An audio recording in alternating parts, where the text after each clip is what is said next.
I want to thank the witnesses for being here.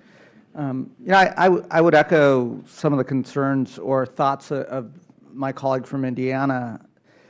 Change for the sake of change is not necessarily a good nor bad thing. So without drawing a conclusion as to whether this change is a good change or a bad change, what's important, though, is that we evaluate metrics that say, okay, well, we're going to consolidate, we're going to try to become more efficient, we're going to try to eliminate redundancy. And I would just emphasize, as we undergo this transition, that we make sure we have those metrics in place so we're measuring whether we are actually becoming more efficient, whether we are actually advocating for our goals. That's not my question, however.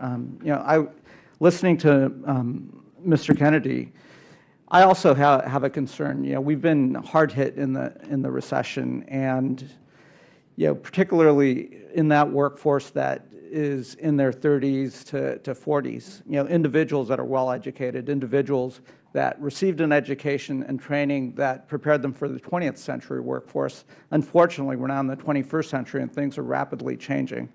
I'd want to make sure when we're thinking about training a STEM workforce, there's this large group of individuals that are highly educated, very motivated to get skill sets to fill the workforce needs that we have. And in this consolidation, I see where we're directing funds to K through 12. I see where we're directing funds to undergraduate and graduate education. But these are individuals that don't need to go back and get an undergraduate degree or even a graduate degree. They may need to get 1 year of on-the-job training so they could rapidly fill some of these jobs. And I'd wonder where those programs fit in a more consolidated program.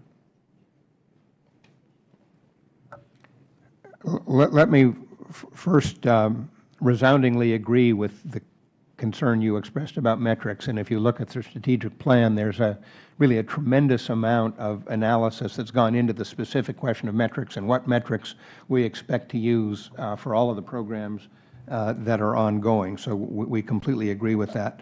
On the retraining issue, I would admit that was not a primary focus of the COSTEM.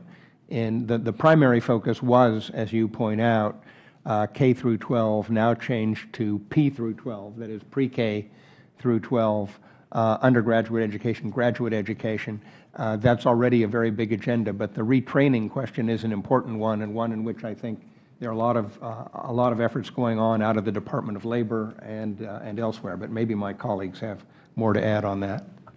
I would just add quickly that whether the retraining occurs in formal undergraduate degree programs or bachelor's or associate's degree programs or in certificates or badges or other approaches, there still is the central problem of designing instruction and curriculum in ways that will enable students to learn the kinds of skills that industry demands, and we'll learn a lot about that through the undergraduate focus.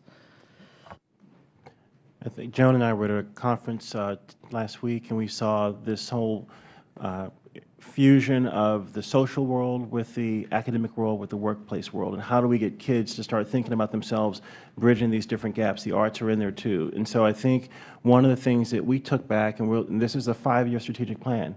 The first year is an implementation phase, but we will iterate and figure out what are the things that we need to ensure that these students see themselves after they graduate and how they can look at new careers, maybe new interests. The digital badging was one of the pieces that they talked about, where students can do online badging and get certificates for it and actually get college credit for it.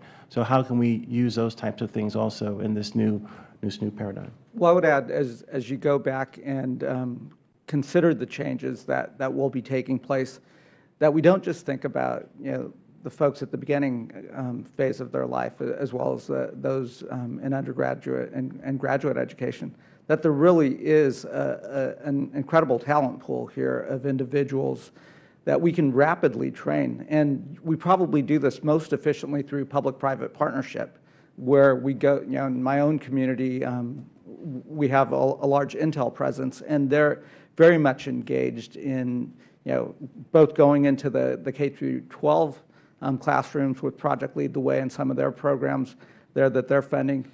But many of these technology companies are also taking a chance on this workforce and training them on the job. And I would ask us to be open to directing resources in an efficient way to the private sector. So I'll yield back.